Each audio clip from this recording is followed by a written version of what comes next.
नमस्कार, आप देख रहे हैं समाचार टाइम 24 और मैं हूं आपके साथ दीप्ति अग्निहोत्री।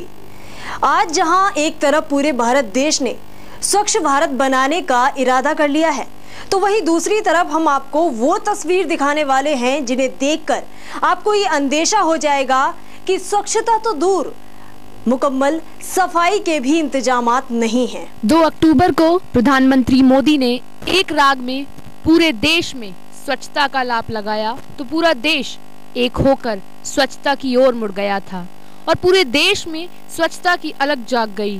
लेकिन अब इन तस्वीरों को देखकर लगता है कि यहाँ पीएम के अभियान की गूंज तक नहीं सुनाई दी है। ये जगह है यूपी के गाजियाबाद के नंदग्राम इलाके की, जहाँ जगह जगह नाले भरे हुए हैं। किस तरीके से रिहायशी इलाके में कूड़े का ढेर जमा हुआ पड़ा है।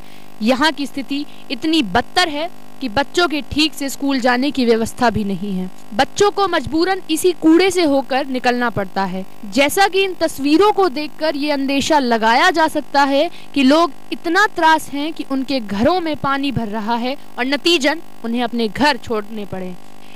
ये खराब स्थिति एक बड़ा सवाल खड़ा करती है यहाँ की नगर निगम पर। क्यों यहाँ कोई आकर इस कूड़े को साफ नहीं करवाता?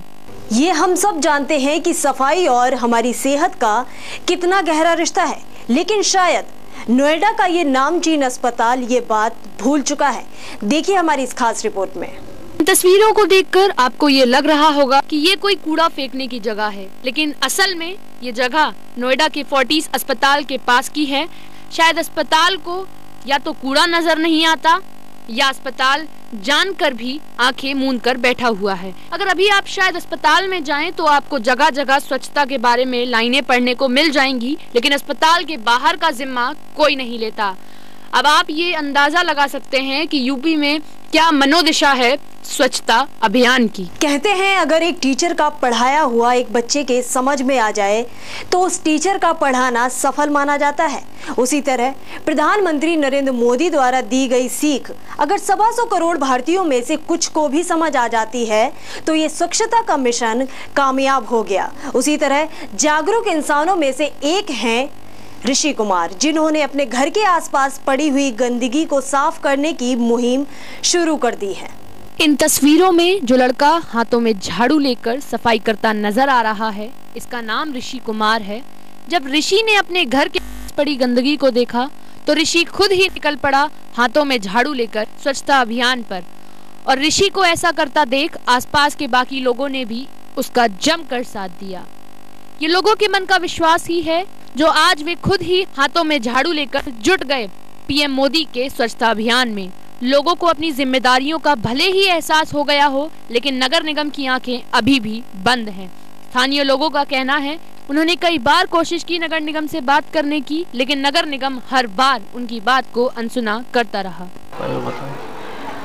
सफाई अभियान हमने इस कारण कराया क्योंकि जब कभी भी हमारे यहाँ कोई तीज हो या त्योहार हो, कोई भी सफाई का कोई भी कार्य नहीं किया जाता। हम नगर निगम ऑफिस से लेकर पार्षद जी के पास तक गए, वहाँ तक भी कोई भी हमारी सुनवाई नहीं हुई है। हम नवयुवकों लड़कों ने मिलकर सारा कॉलोनी की सफाई की और हम मीडिया तक हमारा मीडिया तक पहुँचने का उद्देश्य ये है कि हमारी कॉलोनी में कोई किसी भी तरीके की कोई भी सफाई नहीं है। ना ही नगर निगम वाले सुनते हैं, ना कोई पार्षद सुनते हैं।